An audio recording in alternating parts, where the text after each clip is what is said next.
James O'Brien is losing it, and he's been losing it for a long time. I think we should all be concerned.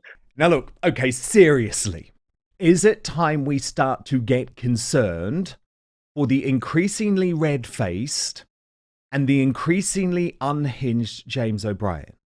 I have to be honest, I was only half joking yesterday when I said LBC needs to stage some sort of intervention.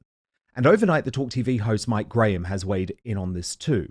So when a listener wrote to him saying it's actually now becoming sad to see a national commentator who should be at least seen to be intellectually neutral become so wrapped up, believing only he is right, that he continues to disintegrate into rambling, senseless monologues. And Mike Graham replied on X saying, people are now seriously asking whether James O'Brien is actually having a breakdown. Former Tory mayoral candidate Susan Hall agreed. She wrote, James O'Brien lost the plot a long time ago. He has never coped with Brexit, and he drones on and on, according to people that have lost those hours listening to him. At some point, LBC may take a view and just have less biased people on. And I have to say, there is certainly a lot of evidence to suggest all is not well with James O'Brien. He is clearly not psychologically coping with Brexit. It's about what a no-deal Brexit would mean. And off it goes. And here we are. And I don't know how to talk about it anymore. It's the strangest thing. It's a bit like Tom Jones forgetting how to sing Delilah. I imagine that, I don't know, Shaking Stevens forgot the words to This Old House.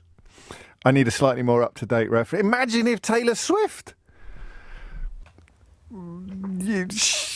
forgot the words to Shake It Off. Or never, ever, ever, ever getting back. What's after that? I forget. I'm never, ever. I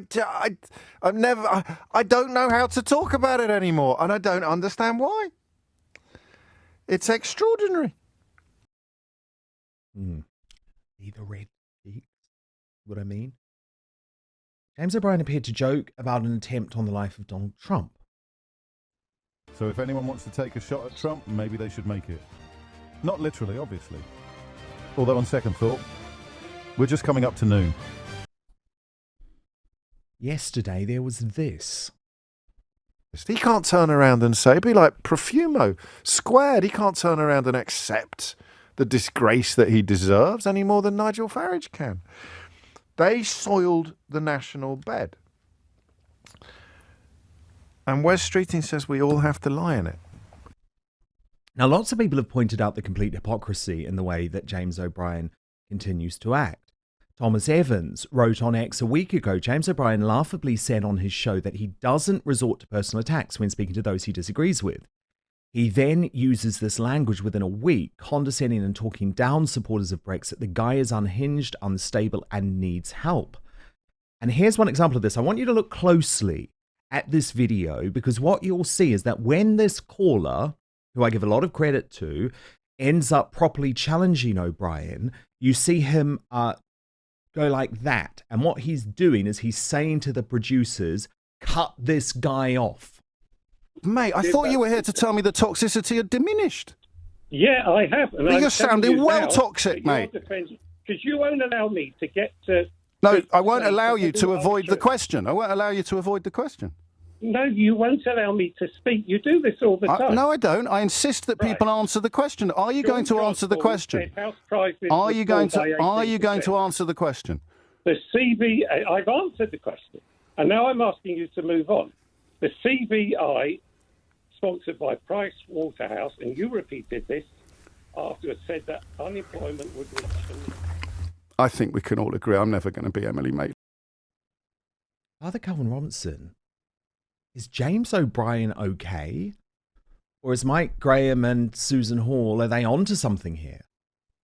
Mike Graham and Susan Hall are always onto something, bless them. They're good commentators. James O'Brien is losing it, and he's been losing it for a long time. I think we should all be concerned, because when these people are given a platform like his, it's kind of, they're hoisted upon it and they get stuck in their own rhetoric. So he's got Trump derangement syndrome, he's got Brexit derangement syndrome, and he hasn't been able to get over it. Even in his own words, it's like, I don't know how to talk about this anymore, because he's been pushed and pushed and pushed to be the voice of Remain, the anti-Trump voice constantly. and he can't have a genuine debate anymore. He can't have an open conversation with people who disagree with him because he sees them now as evil. He sees them as the enemy. We're not just people with different opinions to his. And so how can he host a radio show where he has callers call in and have conversations if he's no longer able to have dialogue? I think it's very sad. His book seems to be doing well, though. I've seen his book everywhere I go out and about. All the lefty shops are putting his book front and centre, as they often do, to support their own.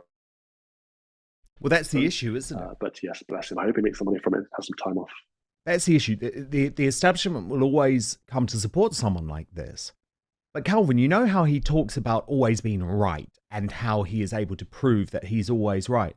Well, why do we never hear James O'Brien talk about Carl Beach, for example, the paedophile fantasist who for many years he decided to elevate for political reasons? He did the same thing with my cancellation last year as well, Calvin, deciding to pile on with no facts. So this guy is not a journalist. Can we just be very clear on that?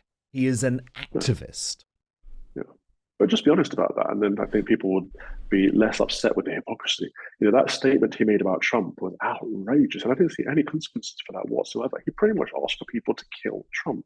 Said joking, not joking. That's outrageous. If anyone else did that about someone on the opposite side of politics, they'd be arrested. But again, it's the double standards that really gets people's blood boiling, isn't it? The left can get away with certain rhetoric and do certain things that if the right ever did, we'd all be banged up. What we want is equality under the law. We want freedom of speech. We want equality. We want people to be treated the same as each other.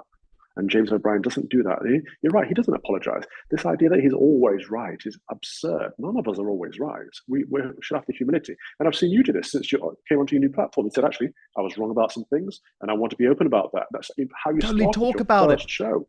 Talk about it, exactly. An example with me is, for example, Johnny Depp, which I spoke about right at the start. We have never heard James O'Brien say I was wrong about Carl Beach. And remember, Calvin, the Carl Beach thing was so serious because he was actually trying to send people to prison.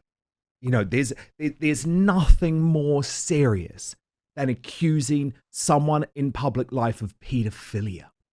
And I just find it extraordinary that he is still working after something like that. But not only is he still working, he is so sanctimonious.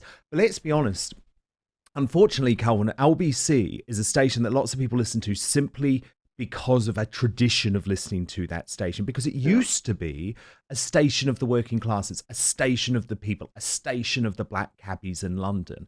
And I think people need to start waking up. This is now an establishment station. It is anchored in woke. It is anchored in left-wing ideology.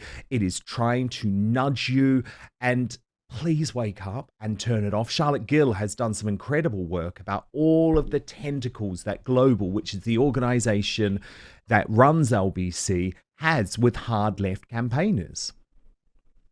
It's interesting, isn't it? Because he talks about toxicity, but I think his show is one of the most toxic shows. I don't agree with, for example, the BBC 4, Radio 4, but I can have it on. I can disagree with it and I can have it on.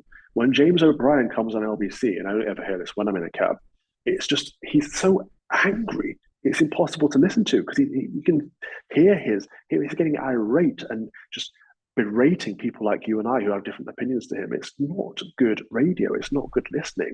And you're right. I think people tune in out of tradition, but he's going to start losing LBC ratings. And when that happens, we'll see he'll finally be out of there. There's lots of weirdness going on, though, with him at the moment. Watch this recent discussion where he starts talking about his confessions as a teenager. The fact that you told a lie in confession in order to excuse yourself from the feeling of having wasted the priest's time. Poor old priest. Remember, everyone in my class had to go to confession. You've got 30 10-year-old boys all queuing up to go to confession. The chances are that we all said more or less exactly the same thing. It's a miracle the fella stayed awake. Should have thrown something into the mix to really, I've murdered someone, to really just sort of wake the fella up. But you've got that sense of... So I don't know whether it's the way I was raised, is that rewards are supposed to be a consequence of effort. Do you see what I mean? I'm not entirely sure why I just took you to my teenage confessional either, but I feel it has a certain purpose. I just don't think he's totally in the right place mentally or physically at the moment, Calvin. No, I don't understand that. That was very strange. On the point of confession, it's nothing to do with the priest. Like we are there to hear your confession. The moment you leave the confessional, we forget. It's gone. We don't actually care. It's not about us. It's about you repenting of your sins and being absolved by Christ through the priest. So it's not about entertaining the priest or having different sins to confess to the priest in order to keep him awake. It's about your soul. And so James O'Brien, having no concept of the soul, is pretty much a lost soul. I think we should all pray for him. He doesn't seem very healthy mentally. He doesn't seem very healthy physically. And we saw him on was it Newspeak the other day, bursting out of his suit. Bless him. He needs to take care of himself. He is also completely obsessed with Nigel Farage, Father Calvin. Now, to a point that I think is unhealthy, actually. If I was ever talking about a politician so much, I would say, actually, back off a little bit, because the thing with Nigel, he blames him for every single thing that is wrong with the country. And there was quite an extraordinary moment the other day when Nigel was in the studio. He'd just finished his interview with Nick Ferrari, where he had said quite clearly that the rhetoric from James O'Brien, calling the so-called riots after the Southport massacre the Farage riots, was actually putting his personal safety at risk. Now, we've seen from the Sly News investigation that the riots were certainly not sparked by Nigel Farage. And I say riots like that, by the way. They were certainly not sparked by Nigel Farage, and they weren't even sparked by people in the UK. But listen to how James O'Brien responded, with Farage sitting there still in the studio. But first, every day subtle changes occur in our bodies, often going unnoticed. It's called inflammagene, a chronic low-grade inflammation that deteriorates our health as we get older. It's more than just a sign of aging, it's a key contributor to health issues like cardiovascular diseases, dementia and depression, and physical decline. It continuously weakens the body's resistance, turning minor infections severe and impacting mental health and cognitive function. Inflammagene significantly diminishes both quality of life and independence. Proper diet, exercise, and sleep can only get you so far. So that's why I take Clean Being by Verso. It contains ingredients targeted to fight off and help prevent inflammagene. Research shows that these ingredients clean out damaged cells in the body that affect healthy cells, reduce inflammation, protect against oxidative stress, and improve conditions like cardiovascular diseases and neurological disorders. After taking Clean Bean for some time, I've noticed less joint pain, increased energy, better mood, clearer skin, I can think better, I don't get sick as often. These are all benefits of reducing inflammation. Plus, Verso ensures transparency and quality by publishing third-party testing results for each batch they produce, so you know you're getting exactly what you pay for.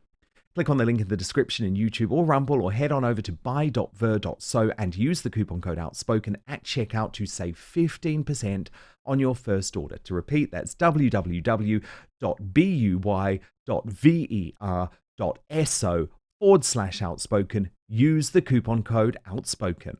But now back to the show. Have you ever had violent race riots named after you, or indeed been accused by the head of the Met of emboldening the racist thugs responsible?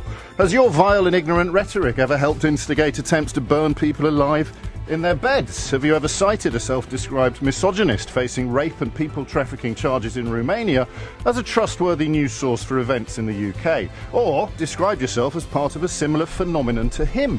Have you ever helped a convicted woman beater get elected to the UK Parliament? And have any newly elected MPs spent more time in America getting binned off by Donald Trump than they have in their own constituency?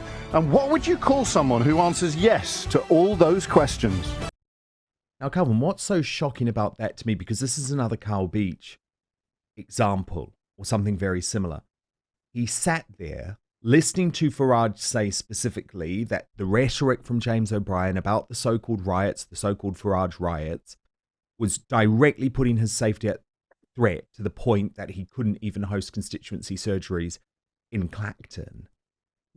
And rather than viewing that as an opportunity to either take a step back, change the rhetoric, or just say nothing, just say nothing, O'Brien doubles down. And given what he had said about Donald Trump, it's not hard to think that he actually wants there to be some sort of harm I to think Nigel Farage.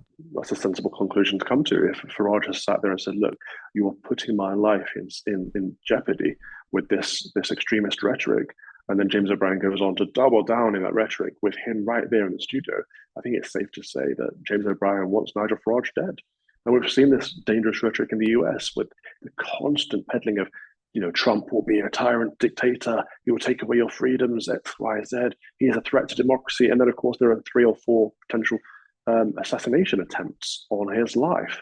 And this is what the hard left does. When they do not like someone, they'll paint them as such a monster that they are no longer worthy of being alive, so that nutters will have a go. That's what James O'Brien's doing. Totally. And look, Father Calvin, you know I'm a free speech absolutist. I'm not calling for LBC to sack James O'Brien. I'm not calling for James O'Brien to be investigated by the off-communists, because that's what our enemies do. But I do think it's very telling, Calvin, isn't it? Because just imagine if there was a presenter on, for example, GB News, spewing and spreading hate like that. They would be off air within days. So we live in a 2-tier system where James O'Brien's rhetoric, which is nasty and unhinged, is considered socially acceptable. But I think someone is going to have to stage an intervention soon. LBC might think, oh, it's fine because he's pulling in the viewers, we're making the money. But that guy is destroying your brand. He is destroying your brand. You're a radio station that I think is disgusting now. And I would never choose to listen to you now. And that's because of that man. And you should think about that.